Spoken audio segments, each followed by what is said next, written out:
अब जो सिचुएशन सामने आ रही है वो थोड़ी सी सीरियस है। लेह की जो हिल काउंसिल है वो अब ऑपरेशनल नहीं है। हमारे पास कोई असेंबली नहीं रही, हमारे पास कोई ऐसी पावर नहीं रही जिसका इस्तेमाल करके हम लोग अपने डिसीजंस ले सकें। उनको एक डर पैदा किया गया पॉलिटिकल लोगों के द्वारा। अगर इनको अच्छे से हैंडल नहीं किया गया तो लॉन्ग टर्म में जो हमारा एक नेशनल इंटरेस्ट है उसको लॉस हो सकता है। जय माता दी। न्यूज़ स्टूडियोज़ में मैं शिवांग सत्य गुप्ता लद्दाख के लोगों के लिए और लद्दाख की सिचुएशन के बारे में डिस्कस करने के लिए आया हूँ। लेह की जो हिल काउंसिल है वो अब ऑपरेशनल नहीं है। 5 साल पूरे होने की वजह से वो डिज़ोल्व हो चुकी है और जो पास्ट प्रैक्टिस किया करते थे लेह में वो फॉलो नहीं की गई है। पास्ट प्रैक्टिस ये थी कि लेह काउंसिल के एक्सपायर होने से पहले ही इलेक्शन हो जाती थी और विद इन टाइम वो दोबारा से ऑपरेशनल हो जाती थी। लोग जिनको चुनते थे वो हिल काउंसिल के मेंबर बन जाते थे और हिल काउंसिल जो है एक बड़ी इम्पोर्टेंट रिप्रेजेंटेशन थी लेह के लोगों की। करंट सिचुएशन को देखते हुए किन कारणों से उसको अनाउंस नहीं किया गया, क्यों नहीं किया गया, अब जो सिचुएशन सामने आ रही है वो थोड़ी सी सीरियस है और उसको अगर नहीं संभाला गया तो ज़्यादा सीरियस हो सकती है। सिचुएशन क्या है कि जो लोग ऑलरेडी मांग रहे थे 6 शेड्यूल, जो लोग मांग रहे थे स्टेटहुड, क्योंकि वो समझ रहे थे कि जब हम जम्मू कश्मीर से अलग हुए तो हमारी पॉलिटिकल रिप्रेजेंटेशन बहुत कम हो गई, हमारे पास कोई असेंबली नहीं रही, हमारे पास कोई ऐसी पावर नहीं रही जिसका इस्तेमाल करके हम लोग अपने डिसीजंस ले सकें रिलेटेड टू मेजर थिंग्स। सारी चीज़ें जो हैं वो सेंट्रलाइज हो गई। उनके अंदर एक एस्पिरेशन थी कि यूटी बनने के बाद हमें कश्मीर की जो डोमिनेशन है उससे हमें राहत मिलेगी, लेकिन हुआ नहीं ऐसा। लोगों का कहना है कि क्या हुआ कि जो रिप्रेजेंटेशन सेंटर के द्वारा उनको मिलनी चाहिए थी वो नहीं मिली। कारण उसका बहुत है, इसके ऊपर एनालिस करने की ज़रूरत है और होम को भी समझने की ज़रूरत है।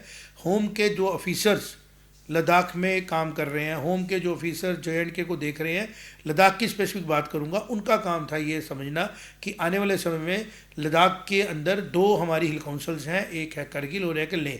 करगिल अभी हमारी स्टैंड बाय कर रही है क्योंकि उसके 5 साल का टेन्योर 2028 में ख़त्म होता है, क्योंकि 23 में वो इलेक्ट होके आई है।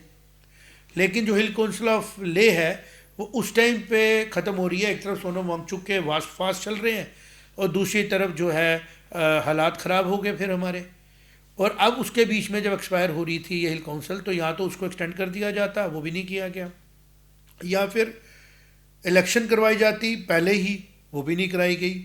और अब ये सिचुएशन है कि पूरे लद्दाख में करगिल के अलावा लेह के पास अपनी इलेक्टेड कोई भी ऐसी इंस्टीट्यूशन, ऐसे रिप्रेजेंटेटिव नहीं है जो उनकी बात रख सके।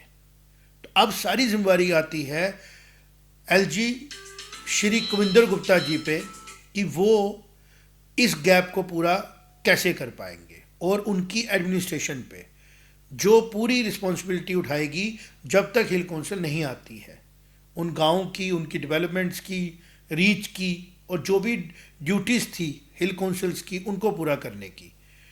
एक ऑफिसर के लिए इतना आसान नहीं होता है वो काम करना जिसके लिए उनकी ना ट्रेनिंग है ना ही उनको उसके लिए चुना गया है, उनको वो डेजिग्नेट किया गया है। लेकिन जब ये चीज़ें आ जाती हैं तो फिर ये एक परीक्षा की घड़ी होती है जिसको वो, मुझे उम्मीद है, पूरी अच्छे से करेंगे। लेकिन साथ ही साथ ये भी देखना होगा कि अगर उनसे कोई चूक होती है तो उसका खमियाजा कौन भुगतेगा। मेरा मकसद कहने का यह है, अगर लोगों को ये सेटअप पसंद नहीं आता है तो जो लोग पहले से परेशान हैं उनको एक डर पैदा किया गया पॉलिटिकल लोगों के द्वारा कि बाहर के लोग आ जाएंगे, यहाँ पे रहेंगे, आपकी लैंड इरोड कर देंगे, आपका कल्चर ख़राब हो जाएगा, ये उनको प्रोग्राम किया गया या उनको इन्फॉर्म किया गया। अगर इन 5, 6, 10 दिनों में, महीनों में, 2 महीनों में, 4, जब तक इलेक्शन नहीं होती, मौसम एक्सट्रीम है, अब तो इलेक्शन कराना पॉसिबल नहीं है वहाँ पर, तो मान के चलिए जब तक मौसम नॉर्मल नहीं होता है तो ये 6-8 महीने जो मिले, अगर इनको अच्छे से हैंडल नहीं किया गया तो लॉन्ग टर्म में जो हमारा एक नेशनल इंटरेस्ट है उसको लॉस हो सकता है। तो जो लोग भी इसके लिए रिस्पॉन्सिबल हैं उनको पूछा जाए और अब जो लोग इसके लिए रिस्पॉन्सिबल हैं कि वो ठीक से अपनी ड्यूटी दें, जिसमें मेरा इशारा और मेरी कमेंट है LG श्री कविंदर गुप्ता जी की तरफ और उनके ऑफिसर्स की तरफ कि उनको अब डबल काम करना है। उनको उन लोगों का भी काम करना है जो लोग लद्दाख के लोगों के द्वारा इलेक्ट होके आते थे, और उनको वो भी काम करना है जो उनका रूटीन काम था। और सेंटर में बैठे हुए जो होम के ऑफिसर्स हैं, हमारे अंडर सेक्रेटरीज हैं, सेक्रेटरीज हैं, एडिशनल सेक्रेटरीज हैं, जो ये लद्दाख के अफेयर्स को देखते हैं, उनको भी देखना पड़ेगा कि ग्राउंड पे लोगों को अच्छा महसूस हो कि अगर डायरेक्ट कंट्रोल आया है तो हमें फैसिलिटी ज़्यादा मिल रही है। ना कि ऐसा हो कि कुछ चंद लोग अपने हिसाब से रिपोर्टिंग करके अपर रिपोर्ट्स भेज के अपना टाइम पास करें और लॉन्ग टर्म में नेशनल इंटरेस्ट को कॉम्प्रोमाइज़ कर दें। क्योंकि नेशनल का इंटरेस्ट है उसके सिटीजन की सेटिस्फेक्शन में, उनके सिटीजन्स के कॉन्फिडेंस में, लेके हर एक बच्चे को, करगिल के हर बच्चे को, लद्दाख के पूरे खित्ते के हर एक बच्चे को, हर एक युवा को ये विश्वास है और ये विश्वास बना रहना चाहिए कि जो हमारी नेशन है वो केयरिंग है, वो पॉलिटिकली ड्रिवन नहीं है, सेल्फ सेंटर्ड नहीं है, और वो पीपल फर्स्ट और पब्लिक फर्स्ट में बिलीव रखती है। ऑफिसर्स इसके लिए ग्रूम नहीं होते हैं। आज अगर सेंटर की सरकार है वो इलेक्ट होके आई है, ऑफिसर सिलेक्ट होके आते हैं। तो जो इलेक्टेड सरकार है, मेरा इशारा माननीय अमित शाह जी की तरफ है, उनको लद्दाख के अफेयर्स को पर्सनली देखना चाहिए, ख़ास तौर पे लेह डिवीज़न में। चूँकि लेह में अभी कोई भी पॉलिटिकली इलेक्टेड रिप्रेजेंटेटिव एम्पावर्ड नहीं है, तो शायद लोगों के लिए मुश्किल हो रही है अपनी बात रखने की। तो हो सकता है कि अमित शाह जी तक ये बात मेरे इस मैसेज के थ्रू पहुँचे, ऑफिसरों तक तो पहुँच ही जाएगी कि जो गैप ये क्रिएट हुआ है, इस गैप को फिल करने के लिए आपको मेहनत करनी पड़ेगी, हार्ड वर्क करना पड़ेगा, और एलजी साहब को भी बहुत हार्ड वर्क करना पड़ेगा, क्योंकि लेह की ठंड हड्डियाँ जमा देती है। लेकिन जो लोग वहाँ रहते हैं वो लोग वहाँ पे सरवाइव करना जानते हैं, उनकी प्रॉब्लम्स होंगी, उनकी ज़रूरतें होंगी, उनकी तरफ ध्यान देना पड़ेगा। जो प्रॉब्लम करगिल की नहीं है आज वो लेह की है, इसके बारे में समझने की ज़रूरत है, बात करने की ज़रूरत है।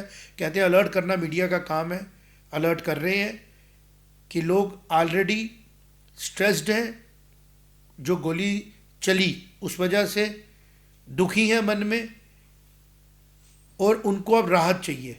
जो जुडिशल कमीशन, मुझे पूरा विश्वास है, सच सामने लाके पहले राहत देगी, और जो हमारा डेली इंग्लिश न्यूज़पेपर होने का दायित्व है लद्दाख के प्रति, हम वो पूरा करेंगे और जनता के मन की बात उन तक पहुंचाएंगे जहां तक वो पहुंचनी चाहिए। तो मेरा इशारा है अमित शाह जी की तरफ, होम की तरफ, मेरा इशारा है सेंटर होम के जो ऑफिसर्स काम करते हैं उनकी तरफ, कि वो ग्राउंड पे जो लोगों को दिक्कतें आएंगी, आ रही हैं, उनको ठीक करें, और जो पॉलिटिकल रिप्रेजेंटेशन नहीं होने की वजह से लोगों को प्रॉब्लम आ सकती हैं, उनको ना आने दें। और पूरा जो एडमिनिस्ट्रेशन है, एडमिनिस्ट्रेटिव सेटअप है, वो अलर्ट रहे, लोगों की सर्विस की तरफ ध्यान दे, ताकि जो एंटी नेशनल एलिमेंट्स हैं जो लोगों को गुमराह कर सकते हैं वो अपने मंसूबे में कामयाब नहीं हों। जय माता दी।